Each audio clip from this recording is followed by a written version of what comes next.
Okay, so last time,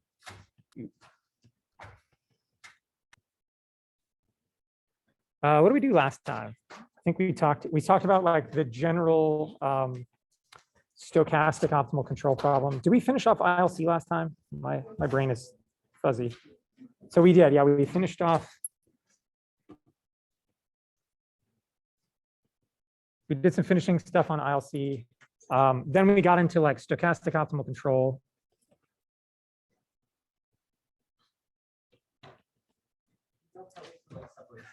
Yeah, right. And we talked about the LQG problem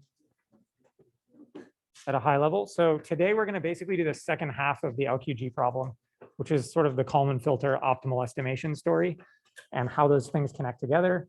And then also maybe a little bit about like duality ideas. Have you guys heard of this? This is fun. This like idea of like Kalman filter and LQR being dual in some sense. Yeah, I have like a bit of a spin on that to talk about. Okay, so oh, and then yeah, we'll see how far we get.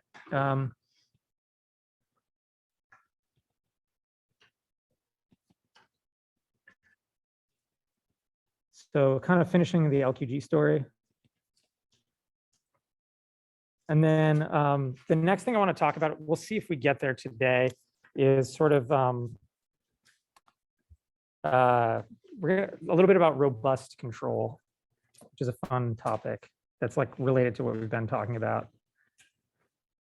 I can't spell. Okay, cool. Any questions about any of that stuff?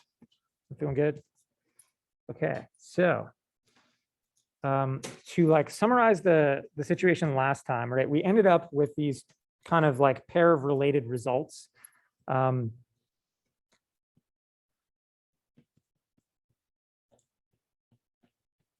sort of were, we said they're special to the LQG setting, but they're very commonly applied in practice. And these are the certainty equivalence principle,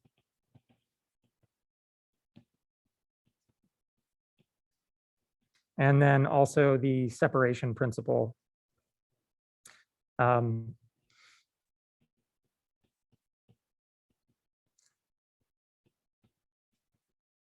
the sort of takeaway message from that whole discussion was that in the LQG case, you can split the controller and the estimator apart, design them separately, and then just hook them together where you take the mean or maximum likelihood state out of your estimator and just feed that into your controller, and that's kind of the optimal thing to do. We said, even in the nonlinear setting, we still do this all the time, and there's kind of good reasons for this, actually. So similar reasoning to the fact that we apply LQR to all kinds of nonlinear systems, right? By arguing that it's actually the local approximation to the optimal policy in some sense, right? So if you're not too far off from the optimum and you just want to track and stay close, it's a really good approximation. In fact, it's pretty much optimal as long as you're not too far away. For really kind of similar reasons, this LQG thing with the separation principle and all this stuff, in the like small noise, you're pretty close to the desired equilibrium point or trajectory kind of setting. This is again the local approximation to the optimal thing. So when this stuff works, it's pretty close to optimal as long as you're not super far away where you're getting into sort of nonlinear, non-Gaussian territory.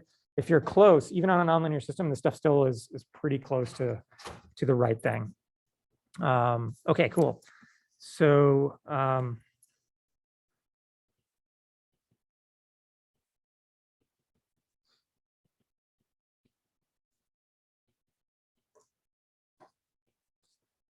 so today I want to just talk about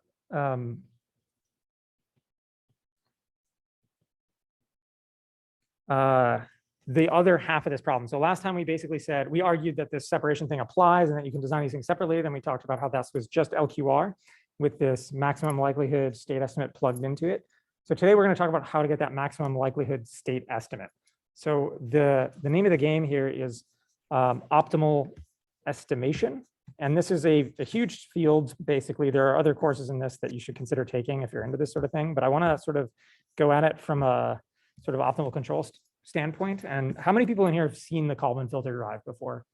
Guessing a good number of you. Okay, so we're going to do it in maybe more or less standard way. Then I want to show you some interesting connections to the stuff we've been doing and maybe some things you might not have seen regarding like this kind of duality stuff. So let's do that.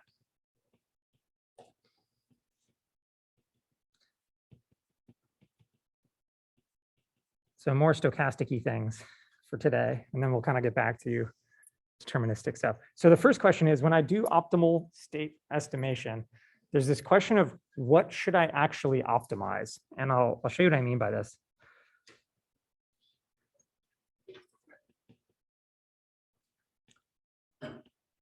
Okay, so I mean, anyone have any thoughts on this? What am I actually optimizing in this setting?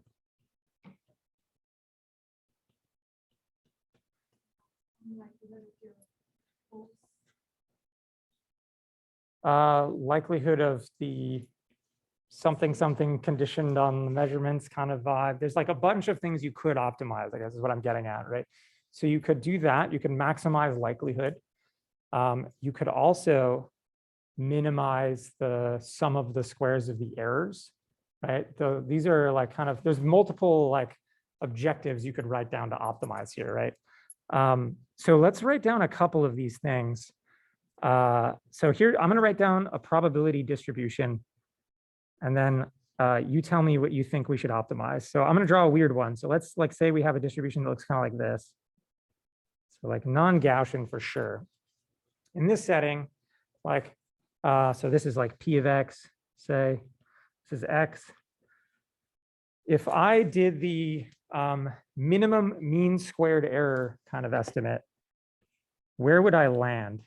So to make this even more dramatic, if I had something that looked like this. So like if I did, least squares, basically, right? Minimum mean squared error. What in this picture is like going to be roughly the minimum mean squared error thing? Anyone have any thoughts? It's going to be sort of in that low probability thing over here, right? It's going to be somewhere in this area probably, right? So this would be sort of what we call minimum mean squared error. And so this is like the argument is this is probably not a very good state estimate in this case, right? It's actually got very low probability. And then the other ones is kind of maximum likelihood, or what's sometimes called the maximum a posteriori or MAP estimate. What would that be? Yeah, that's the peak, right, of the distribution. So this would be sort of here, probably. And so the argument is like, depending on the situation, you might want to do one of these or the other, or just the fact that it gets weird in general for nonlinear, non-Gaussian, distributions. It's actually kind of ambiguous what you should be doing here. And this is why, this is going back to the whole like separation principle thing again. This is why in the more general context, you can't generally split the estimator and the controller. And like in this more general setting, you actually need to develop controllers that are reasoning about the whole probability distribution, right? So you can imagine in this setting, if you had something multimodal like this, if you have a controller that sees the whole distribution and reasons over the whole distribution, one thing you might consider doing is driving the system in a certain way with your actuators to try to collapse that probability mass into a single mode. That's like a thing you might be able to do, right, with the dynamics and the sensor that you have. So this is like the sort of thing you might do in the general setting that you can't do in this separation sort of context, right? Okay, so let's say, the last question is this map and MMSE thing. What happens in the case of a Gaussian? They coincide, right? So we're going to stick with that setting, which is the Kalman filter LQG thing, right? Gaussian distribution, in which case these things are the same. And we're actually going to stick with the, they're equivalent. We're going to stick with the minimum mean squared error derivation because it's clean and pretty straightforward. You can also derive the Kalman filter from a map, like maximize the, find the peak of the distribution perspective. So let's see, let's write that out. So minimum mean squared error. So this is, if I have my distribution, what I want to do is take the argmin over x of the expectation of x minus mean. Sorry, this should be, I'm actually minimizing over x hat.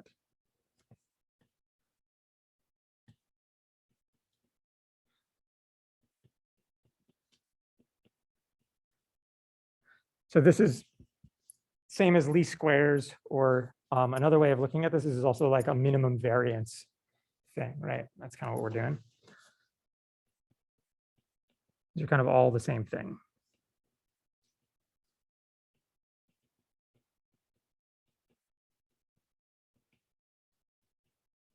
So this is like the cost function we're going to optimize, right? Let's see. Okay, so, and then I mentioned last time, but we didn't actually do it. This thing called the trace trick. I don't know any other name for this. It's a cool trick. It's how I told you last time that like W transpose PW thing. If you actually want to compute that, it's trace of big W times P. This is how you know that. So I can do.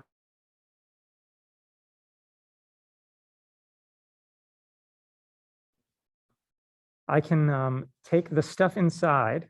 The stuff inside is a scalar, right? So I can do the following thing. I can wrap the stuff inside in a trace. So I can write it like this.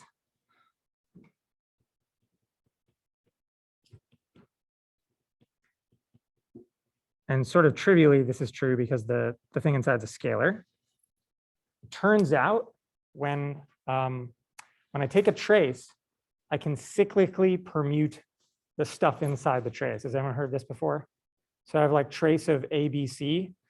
That's equal to trace of BCA, CAB. You get the idea, right? So this is equal to, I can switch the ordering. And now this is equal to trace of X minus X hat times X minus X hat transpose. What's that from yesterday or last time? Yeah, or it's the covariance, right? So in this case, if it's X, it would be the covariance. So this is equal to trace of covariance matrix.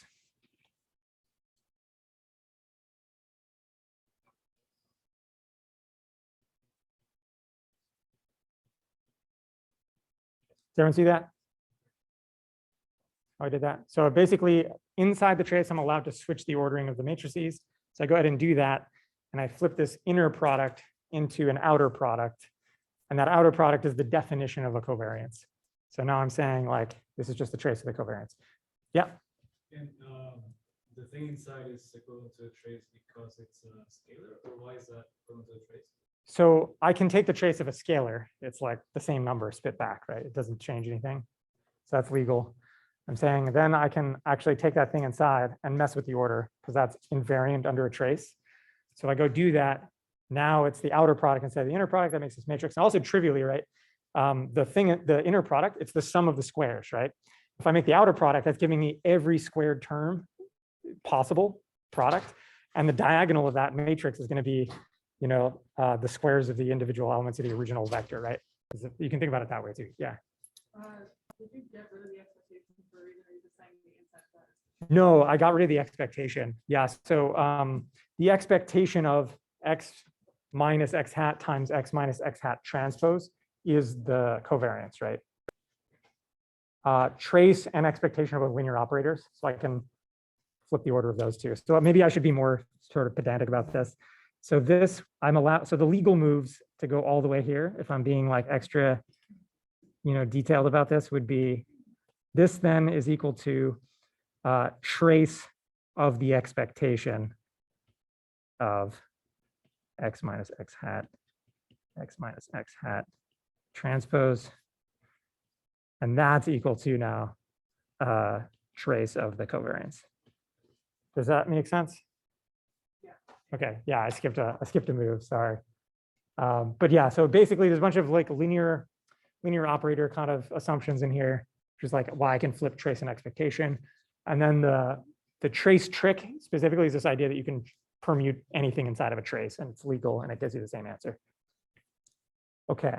Cool. So this is going to show up a bunch. It's also like kind of a fun trick that's generally useful. It's worth knowing about. Full of good linear algebra tricks. Okay, so that's this. And then the other one that we talked about is the map. We'll just write that down. We're not going to do it this way, but this is one of the other things you might think about doing. And you can also derive everything this way too for a Kalman filter. So this is called maximum A posteriori or map. And this is just what we did there, right? So this is argmax x of, so this would be like what we talked about, right? So if you take the probability distribution of the state conditioned on the measurements,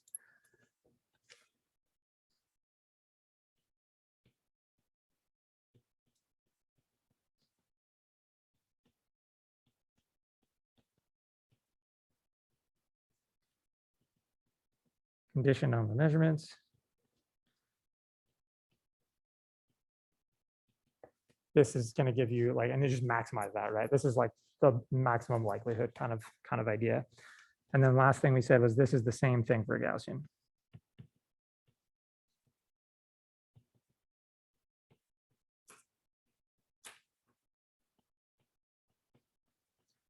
Okay, any other questions about this? Good. All right. So now we're going to do the Kalman filter thing. And there's actually like super deep connections between this stuff and the LQR controller. And these are like very, very similar problems. We're going to I'm going to do this and then I'll explain some of the overlap and connections. So we'll go through it first in a very stock, like classic statistics way of deriving this. And then I'll talk about how you can maybe think about doing this in some of the ways we talked about in class and where those connections are. So first off, we're going to do it from the following standpoint. We're going to derive this as a recursive, meaning you update it online, right? You update the estimate as new measurements come in. Recursive, linear, a minimum mean squared error estimator. You can do this other ways too, right? You can do it the map way. So here's the ingredients. We're going to assume that we have an initial state estimate that it includes all measurements up to the current time. So like that.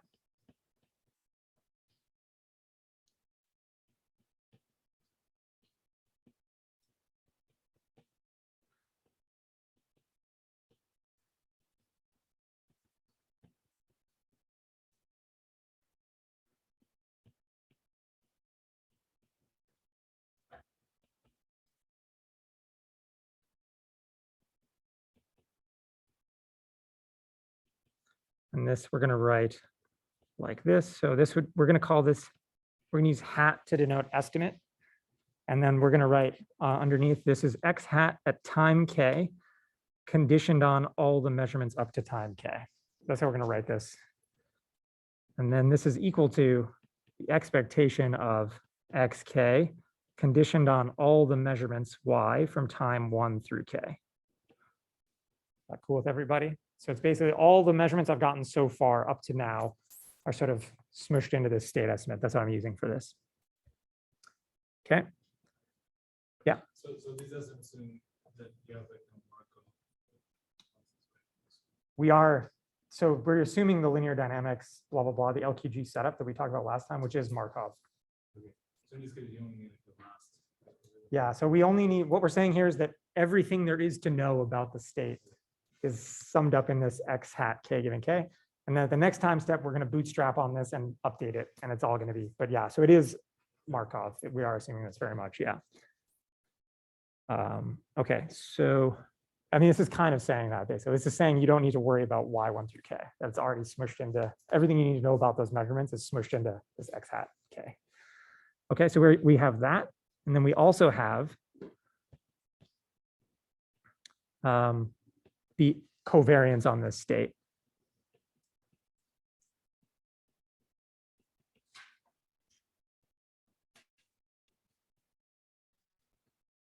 And that looks like the following. We're going to call this, I guess, will you hate me if I use P for this covariance?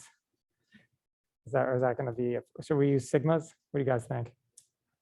P is okay? Sigmas, we want to do sigmas. Okay, we'll go with sigma. Yeah, that's a good move. I made this mistake last time. Apologies. Okay, so we're going to call this big sigma. This is the expectation of xk minus x hat k given k.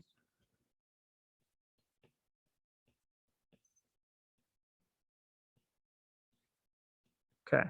And specifically, right, that x hat, that's the current right estimate. And then this xk is the actual state, right? So it's saying the error, i.e., the truth minus the estimate is distributed like this covariance, like a Gaussian with this covariance. And then the move here that we do with the Kalman filter is we want to be able to update x hat and big sigma to include a new measurement at tk plus 1. And then if we can do that, now we've bootstrapped this whole thing and we just do this for all time, right? This is recursive. So that's what we're going to figure out how to do.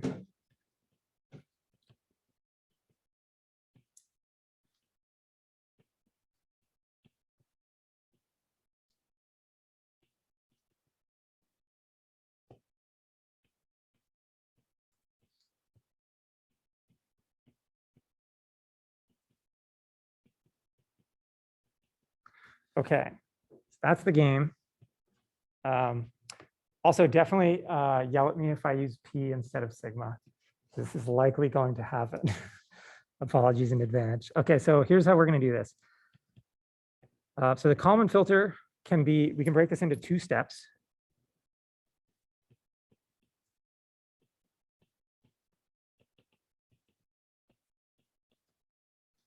And we're going to bake in a lot of sort of prior knowledge of what this thing should look like based on the fact that it's linear and it's an MMSE estimator. And then we're gonna just go figure out what the details should be later.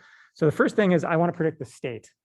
So that means what I want to do is find x hat at time k plus 1, given the measurements up to time k. This is why it's called prediction, right? I'm using x hat k given k to produce a prediction of what it should be at k plus 1, but not including any new measurements, right? Does that make sense? That's what that subscript notation means.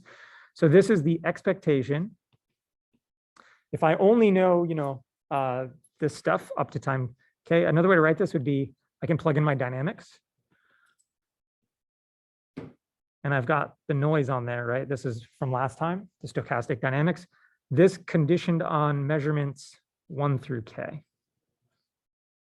And because of linearity, blah, blah, blah, I can actually just pull this out and say this is going to be, so in particular, right, taking the expectation over the state, the expectation of W on its own, remember, is 0, because it's 0 mean.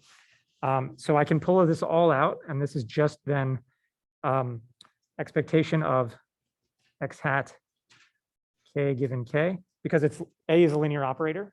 Expectation of xk is just x hat k given k here. And then the BU term is a constant. And this is just going to add on here.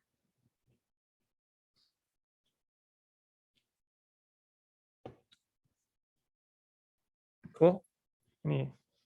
Can you explain again what you mean by x hat k given k?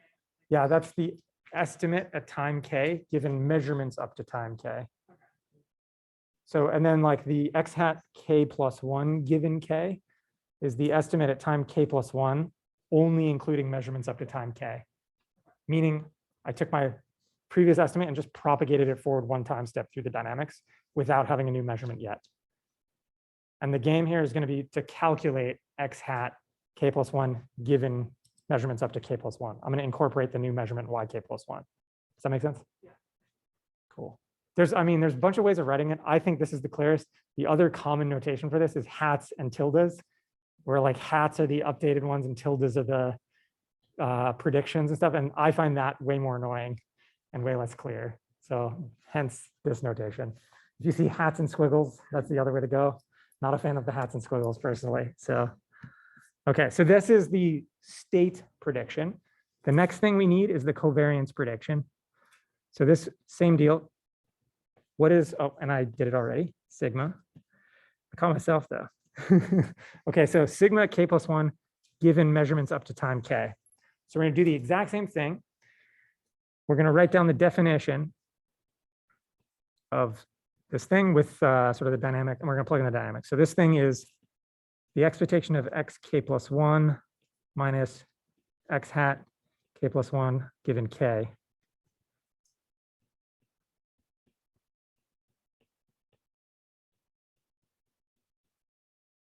Right, so this is definition of the covariance, just at the next time step, blah, blah, blah, with the predicted state, right? So I'm gonna go ahead and plug in the dynamics, and I'll use a little shorthand here because it's sort of annoying. So I'll plug in xk. So I'm gonna write everything down. I'll just do it, and then we talk about it.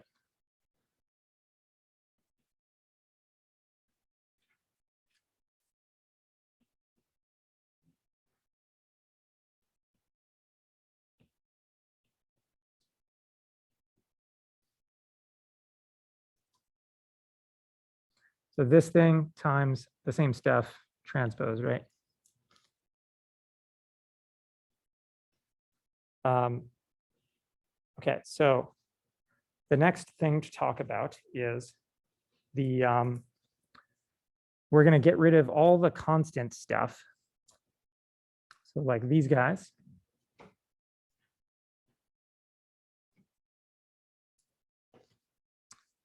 So does everyone see that? Those cancel out, right? One's got a plus, one's got a minus, and they're not, and they're constants, right? With respect to the expectation, so those go away. And I'm going to group these things. And also I can pull out the A's, right? The A's are linear, expectations linear. I can pull the A out front of the expectation. So this is going to look like A times expectation of X K minus X hat K given K.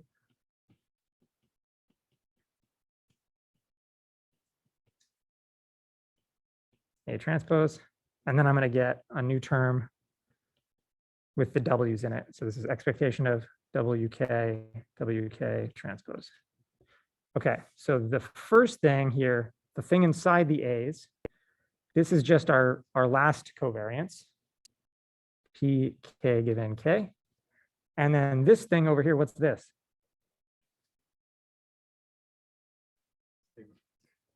Ah,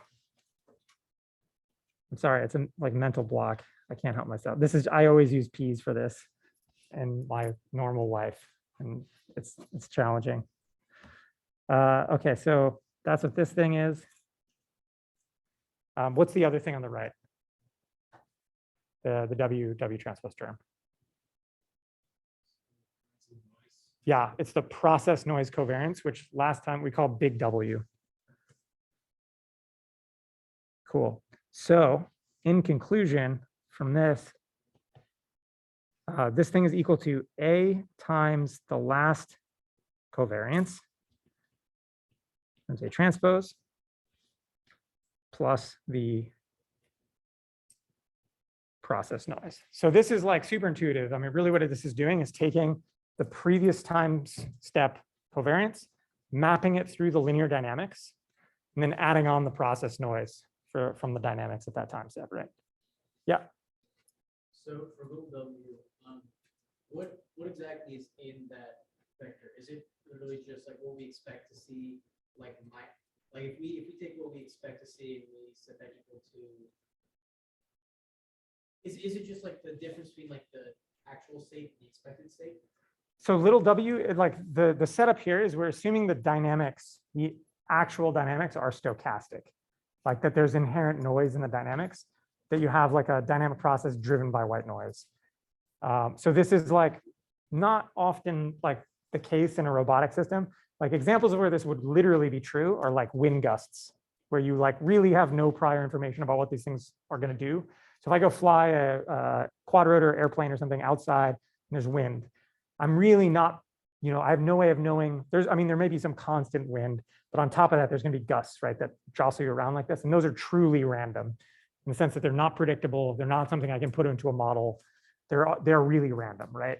So that's what this is about. It's that kind of like actually random stochastic stuff that's happening that you can't model. There are tons of examples of this, but there's also like usually in robotic systems like we care about, like you're kind of alluding to, a lot of times they're pretty much deterministic, and the true noise is really, really small. The true like process noise is very, very small. But a lot of times when we implement filters like this, we use this noise term as basically a place to throw any modeling errors and like mop up model errors. It's not supposed to be for that. This isn't a common sort of thing to do. It's kind of wrong from a strictly statistical perspective, but it's a super common move in practice to like use that process noise to like inflate that process noise term as a catch-all for any model error that you've got. If that makes any sense. Yeah, I think so. So Hopefully this will be clear. We're going to do this in code also, where and literally in the code, what's going on is you have your dynamics x plus bu plus a w that's at each time step is sampled from a Gaussian. It's actual noise. It's Gaussian white noise that you're feeding into the dynamics at each time step. So every rollout's different, right? Like you've always got this noise added on, and it's part of the dynamics. You're basically saying like the system is not 100% deterministically predictable. There's some noise in there that's inherent to the dynamics that's there all the time.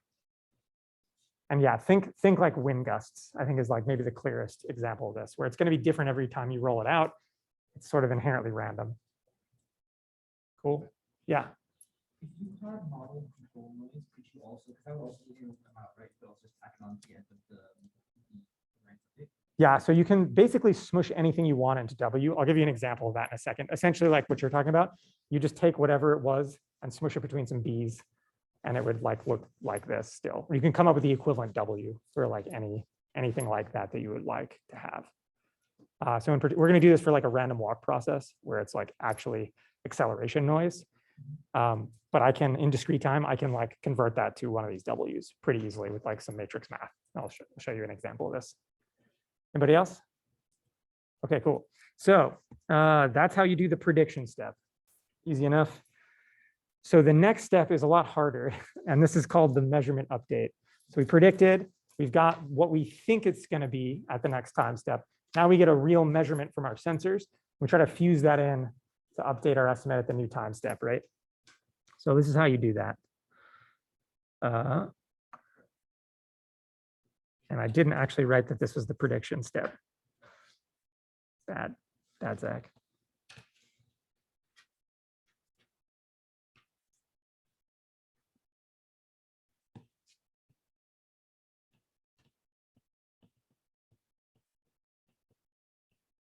Okay, next. Where did this little P come from? Did I mess up when I dragged this? Oh yeah, thanks. How did I do that? Thank you. Okay. Measurement update.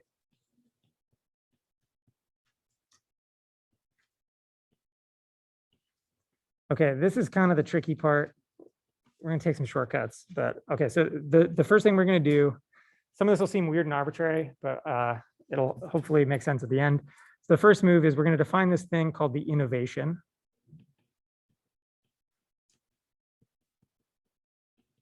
And this is literally the error in your between your prediction and your actual measurement.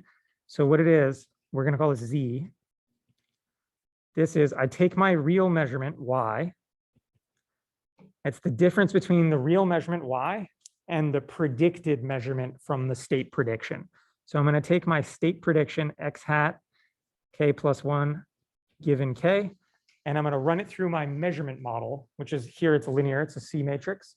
So it's literally like my expected Y is C times that state prediction, right?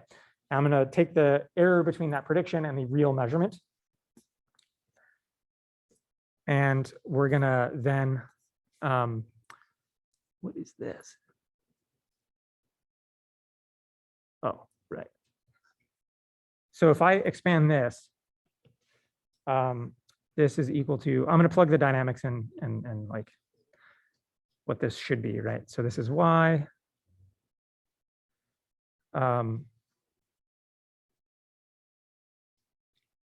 So assuming I know the true state, this thing would be C of X, C times XK plus 1 plus my measurement noise V.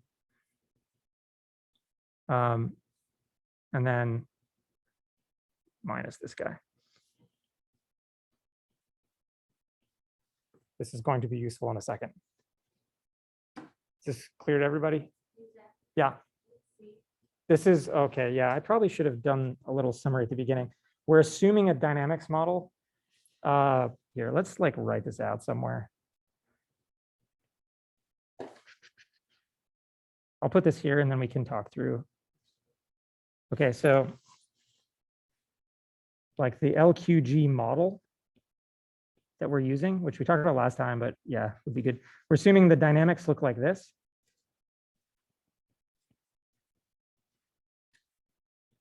And we have this noise input. And we're assuming the measurements look like this.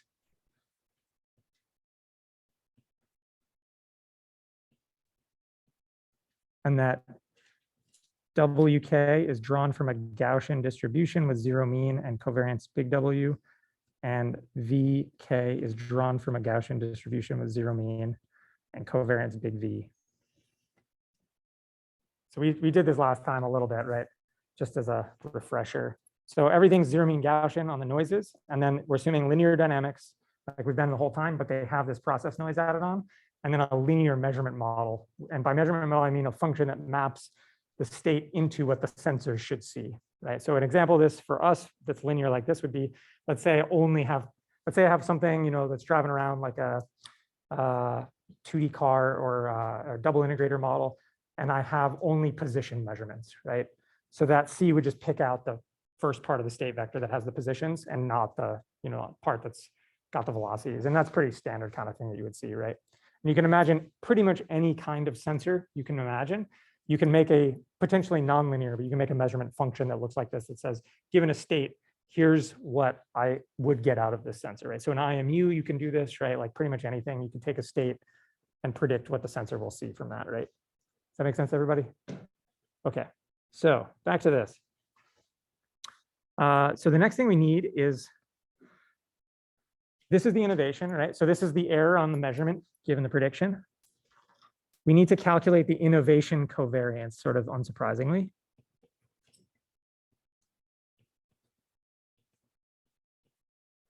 So this we're going to call S, K plus 1, and it's the expectation on Z. Sorry, the covariance of Z. So it looks like this. And now we're going to do the kind of unsurprising thing and expand this and figure out what it should be. So I'm going to plug in that line above. So this is C times the true state plus the noise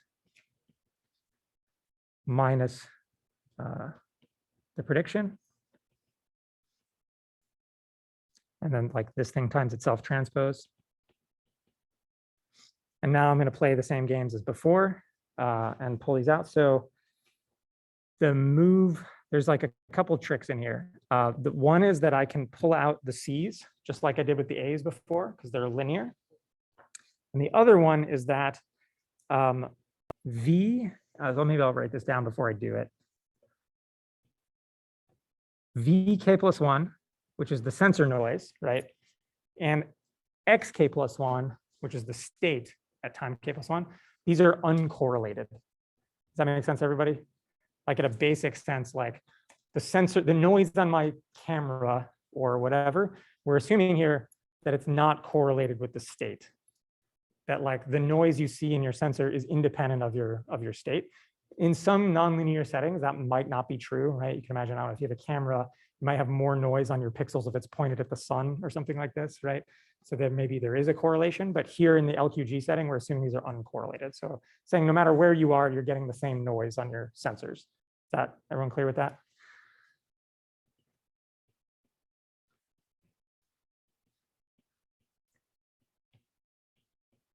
And so specifically what that means, as we talked about last time, is that the cross covariance between them is 0. So there's no, I don't have to worry about the cross terms between those guys in the expectation. And so then that tells me I can do the following thing. I'm going to pull the C's out. And the stuff inside is going to be this.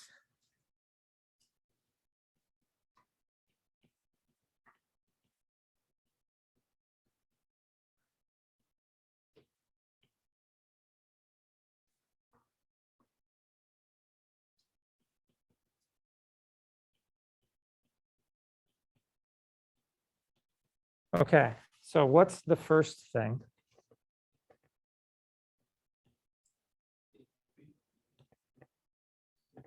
Yeah, big sigma. Yeah, now you're doing it. It's terrible. Okay, so this thing in the expectation up here is just our state covariance, right? The predicted one, right? K plus 1 given K. And then this thing, what's the second term? Yeah, big V, the measurement noise covariance. Cool. So then from this whole thing, we know that the innovation covariance is equal to C times, I was about to write a P. Terrible. Sorry. C transpose plus V. So it's a lot like the other stuff, right? Okay, so the reason we did all this is innovation is the error on the sensor measurement, right? So innovation is the actual thing that we're going to feed back in the estimator. That's what the feedback is on, in the sense of like a feedback controller, right? So that's why we did this.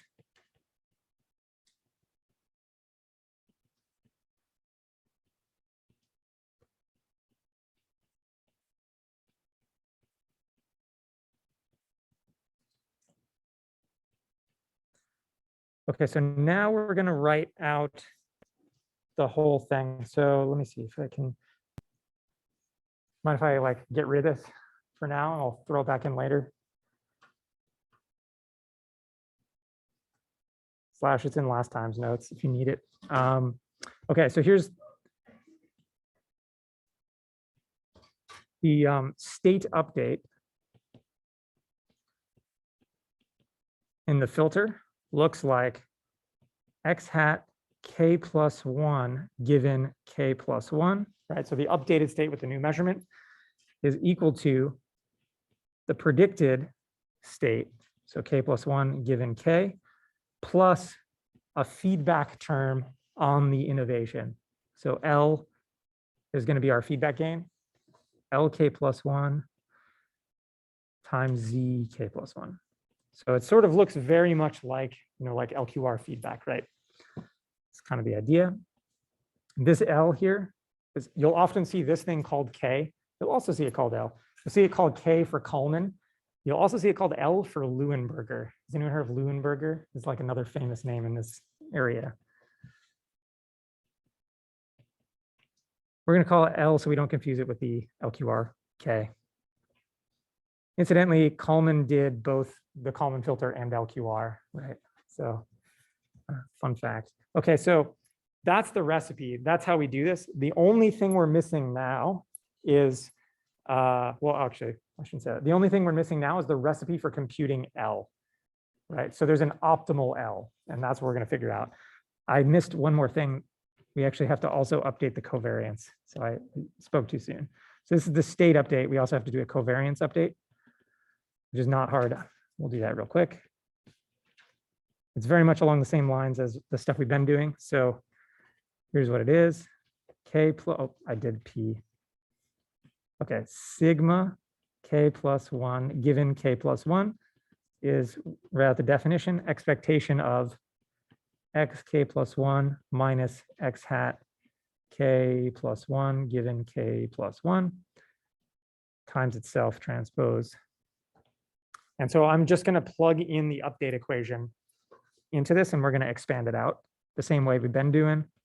So this is expectation of xk plus 1 minus x hat k plus 1 given k minus L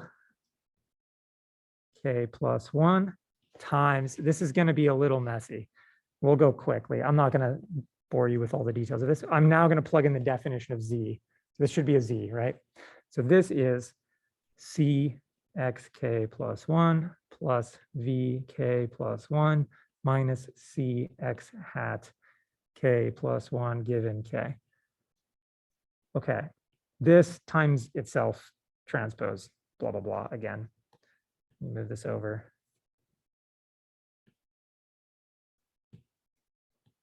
So this times dot, dot, dot transpose. Okay, so you just foil this whole thing. And so I'll kind of go quick here. There's one more trick in here, which is that similar to before, vk plus 1 and xk plus 1 are uncorrelated. Okay, so I'm going to do a bunch of FOIL, blah, blah, blah. simplify it down. And this is what comes out of this if you actually do out all the algebra. It's not worth, sort of doing the details, I feel like. So here it is.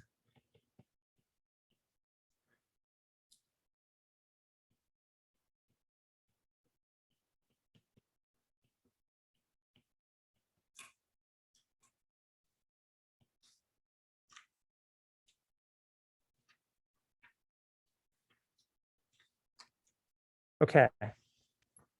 Has anyone seen this thing before? Has anyone seen this look different before? Is the other question.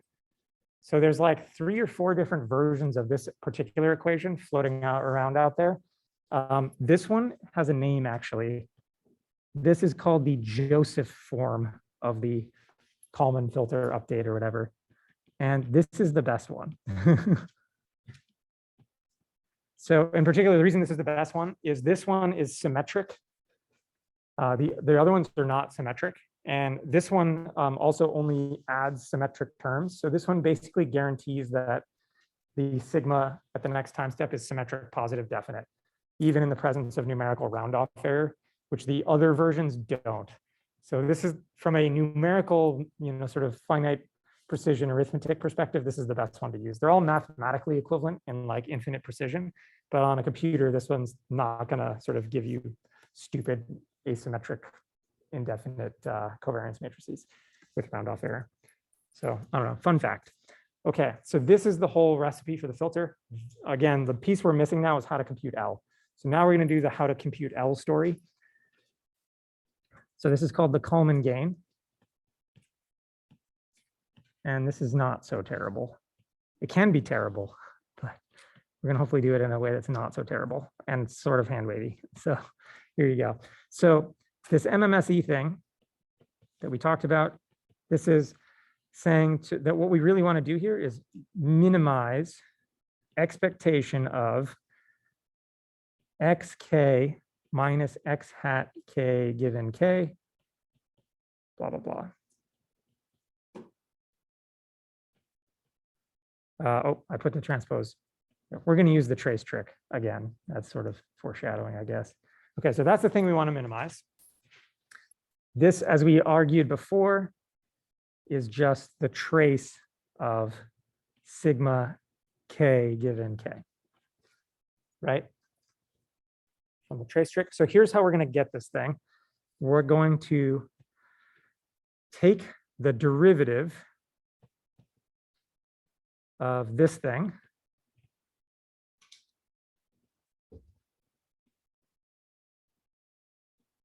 with respect to L above. All right, so up here in this equation for, in this update equation up here, actually. So we just wrote down this Joseph form thing, that expression, right? That's got an L in it and it's got a sigma in it, right? I'm going to take that whole thing, take its derivative with respect to L and set the derivative equal to 0. And this is sort of nasty because it's, and then solve for L.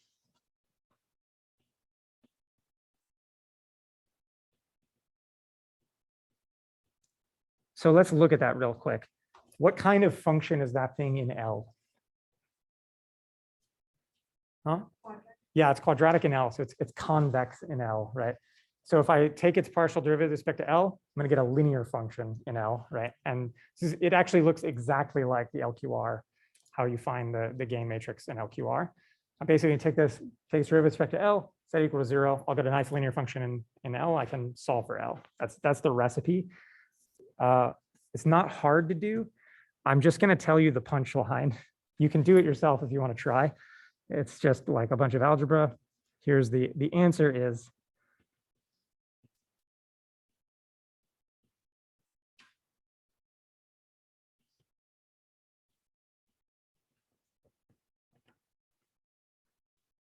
okay.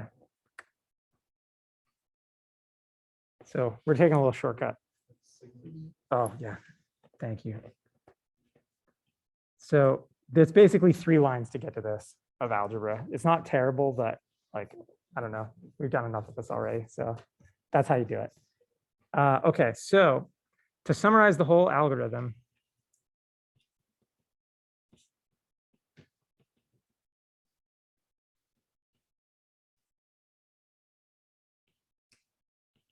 So first we start with x hat, like this kind of at time 0, whatever, initial thing, and sigma, initial covariance. And we know the W and the V, the covariance is on the noise, right? So that's all the stuff we need. Then next, we're going to do a prediction. So we got x hat k plus 1 given k is a x plus bu in the usual way. And we do the covariance prediction. Oh, I did it again. Sigma k plus 1 given k. This is the sigma sandwich plus the process noise. Next move is we're going to calculate the innovation and the innovation covariance.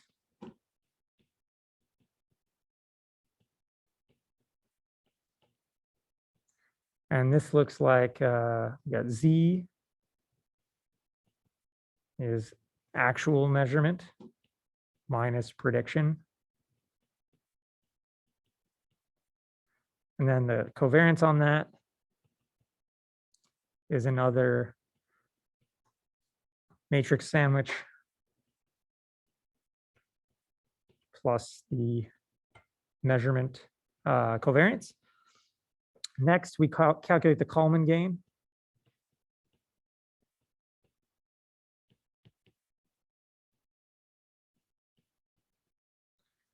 That looks like this. Oh, I did it. I can't help myself. It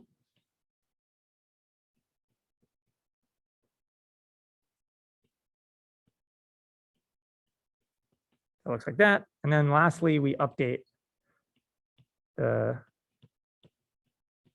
state and covariance with that new measurement.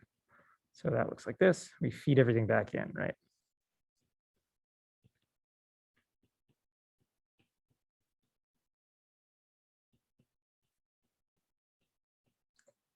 And then the covariance of sigma.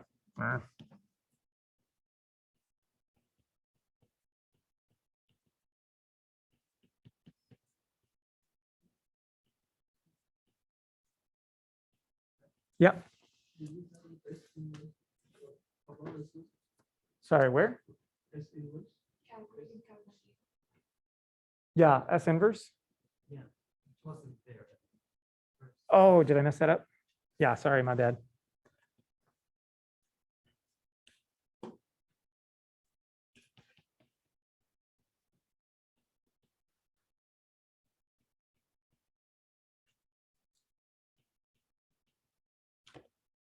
Okay, and then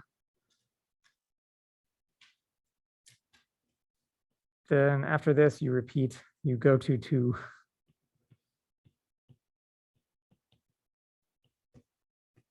Okay, that's the whole algorithm. I think a lot of you have done this before, as show of hands indicated.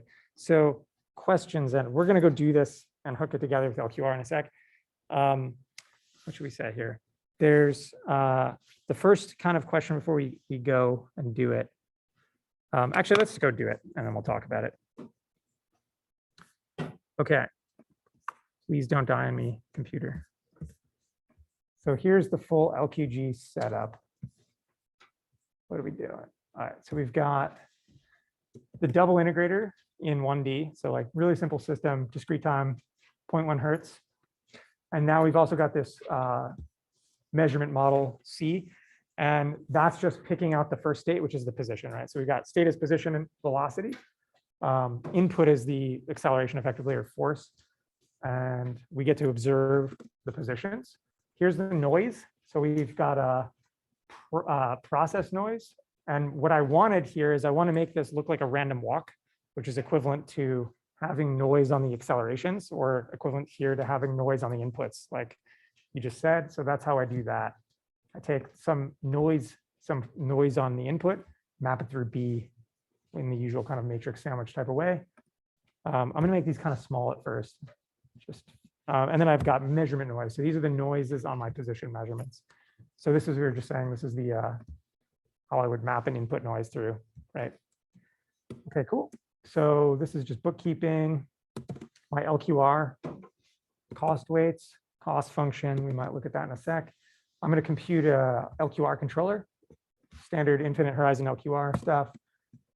Initial conditions for the true state, and then initial conditions for the filter state. So I'm going to actually put a pretty big error on this thing. I'm going to start it at the origin and, filter, and then like an identity covariance. But the true system is going to start out at like shifted over a meter, say, to the right.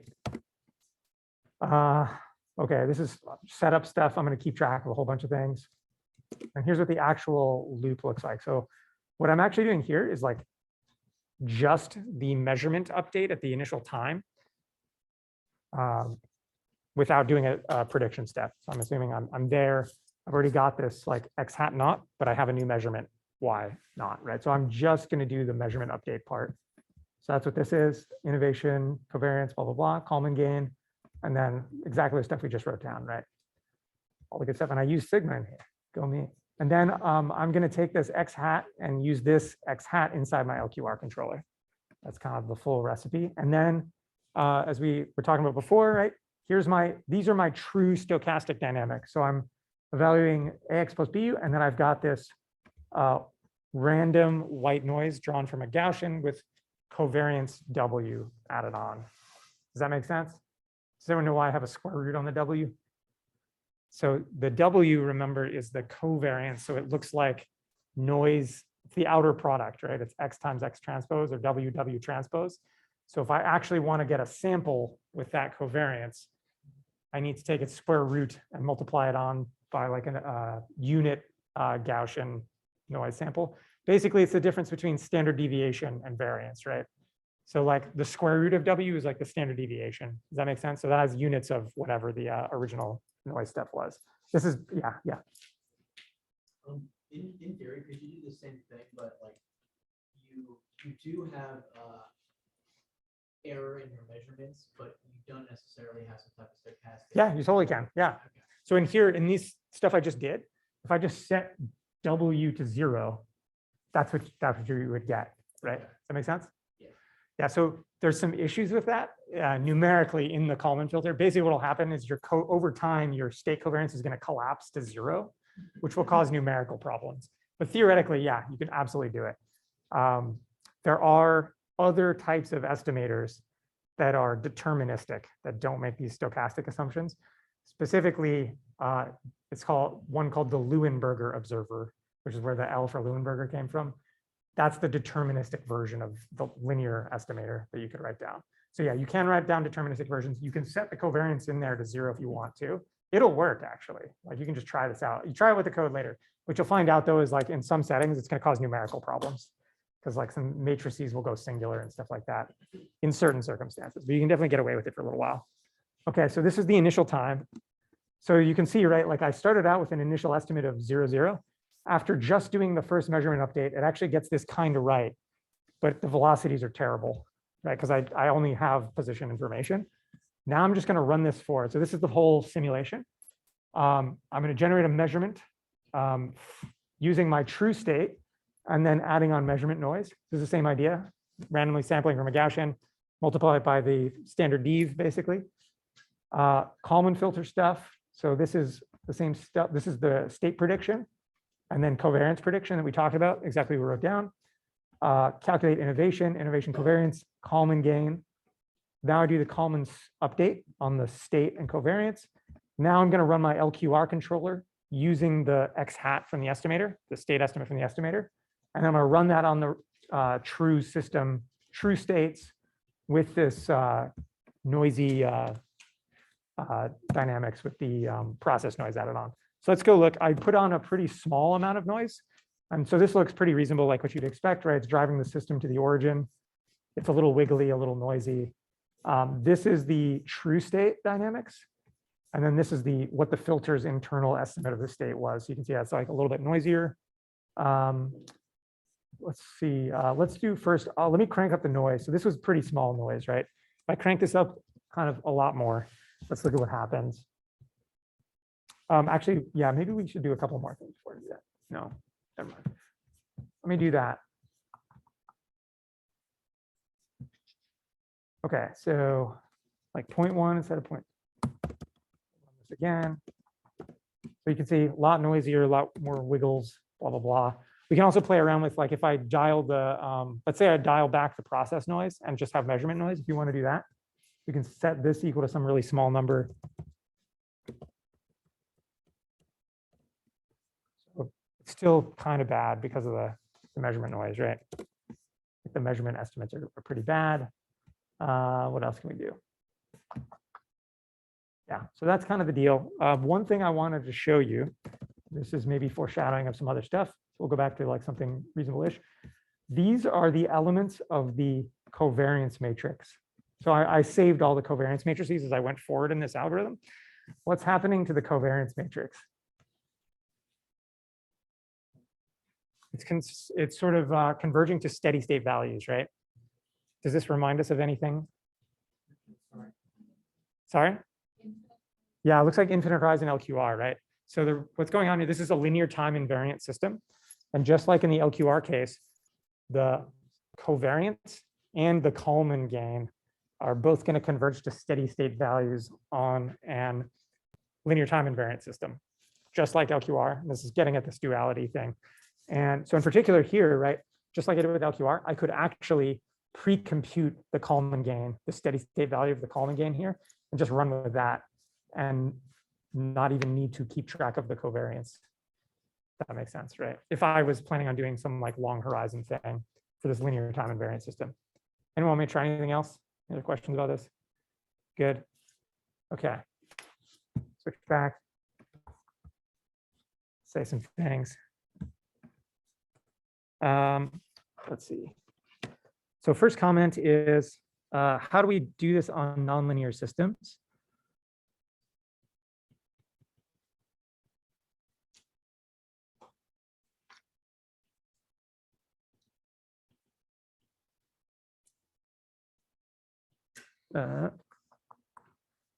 Anyone have thoughts on that? People have done this before? There's the simplest way, which is the extended Kalman filter, which is where you just linearize everything about the current state estimate and do this.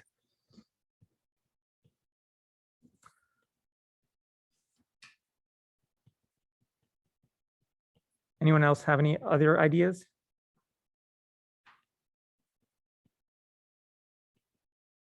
Is the uncentered Kalman filter a lot different than this? No, it's almost exactly the same.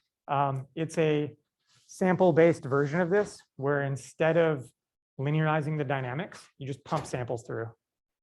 So it's like, this is not exactly the right way to think of it. It's almost like a finite diff approximation of this stuff. It's not exactly what it is, but like basically, yeah, the equations are actually exactly the same. It's just that you compute basically you compute that innovation covariance by pumping sample points through the dynamics instead of linearizing the dynamics. But the rest of it is exactly the same. All those equations are the same. You get a Kalman gain, blah, blah, blah. So it's like a sample-based version of this. In fact, a couple of years ago, we wrote a paper called Unscented Dynamic Programming, where we used that exact same unscented sampling trick and used this duality between LQR and Kalman filter to do unscented like DDP, sample-based DDP, where in that context, you sample from the cost to go Hessian. You draw like level set samples from that, run them through the backwards dynamics and the backwards path. And you can get an algorithm that looks exactly like the UKF, but like the dual of that for DDP, which is kind of fun. Let's see.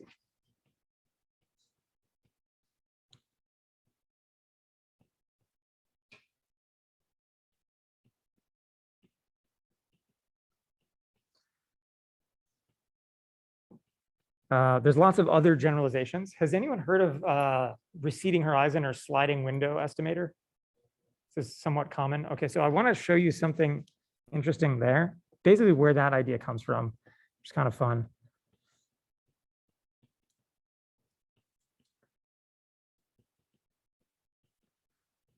Okay, so here's this like,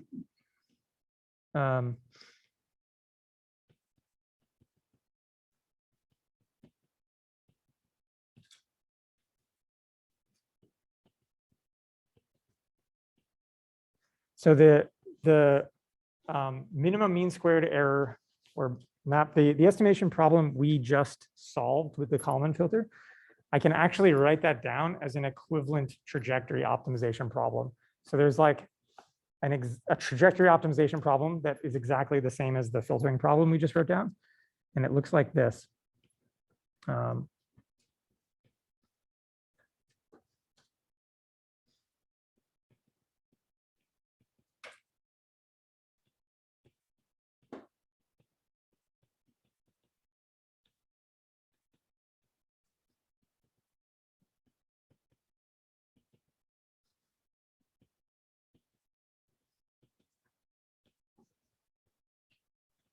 So if I do like a min over the states, and it turns out it's going to be the W's of the following cost function. It's going to be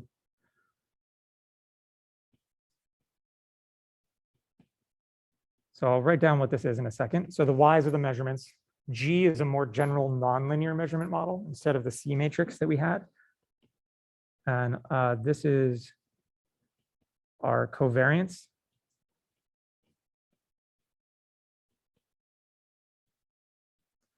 Measurement noise covariance plus process noise covariance. And these, I guess, you have 1/2. So this is an almost like an LQR cost function, subject to a dynamics constraint that looks like this.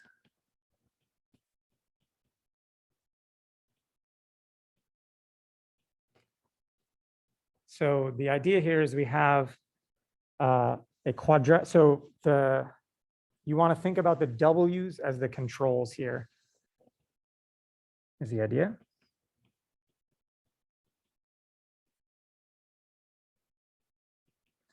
And states are still the X's. This thing is a kind of funky nonlinear state cost, right? So this is a weird version of, like our X transpose QX type cost from LQR. In the case where the measurement model is linear and G of X equals C times X, this is actually a quadratic cost on the state now, again, right? So it is exactly an LQR cost. And then this thing is, so state cost. And then this thing is just like our U transpose RU thing that we're used to, right? Is that clear to everybody? So this maps into like a pretty standard form trajectory optimization problem. I can solve this trajectory optimization problem using all the standard methods we've learned. So I could do like dynamic programming stuff. I could use SQP, whatever I want.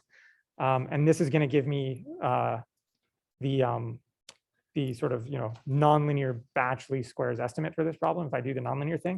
If I linearize G and F in here, I get like an LQR problem. And that LQR problem is the dual of the Kalman filter that we just derived. Yeah. So is this basically saying like what's the process noise and states to track the measurement trajectory? Yeah, exactly. Yeah. So if I have a bunch of measurements taken over time and I plug them in here, for the Y's are fixed, right? And then what this is saying is find me the X's that best match, through the measurement model, best match those Y's, right? Okay. It turns out, yeah. So if I linear for linear F and G, this is an LQR problem. It's a weird, slightly weird LQR problem, but that if you go through that and derive the LQR controller, it will be the Kalman filter basically, which is kind of weird and interesting. So this is kind of where that duality thing comes from.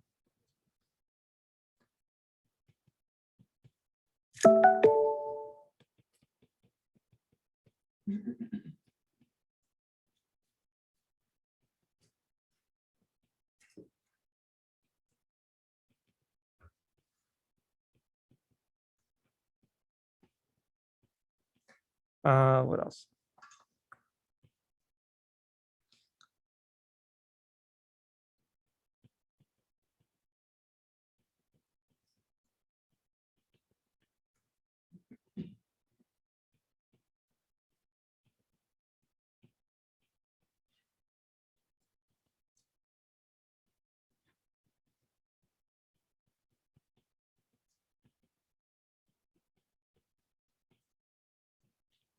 So another family of algorithms for solving these is basically, so if I do LQR on this problem, I'll get the Kalman filter, right? But if I do, let's say I do MPC on this, or some flavor of nonlinear MPC, that's basically what sliding window or receding horizon estimators are. They're the like dual of an MPC controller applied to this equivalent estimation problem. That make sense? Cool. Okay. Any other questions about this stuff? Okay. There are deep and interesting connections between the estimation stuff and the control stuff. It's definitely something I've gotten a lot of mileage out of, and it's like maybe worth exploring.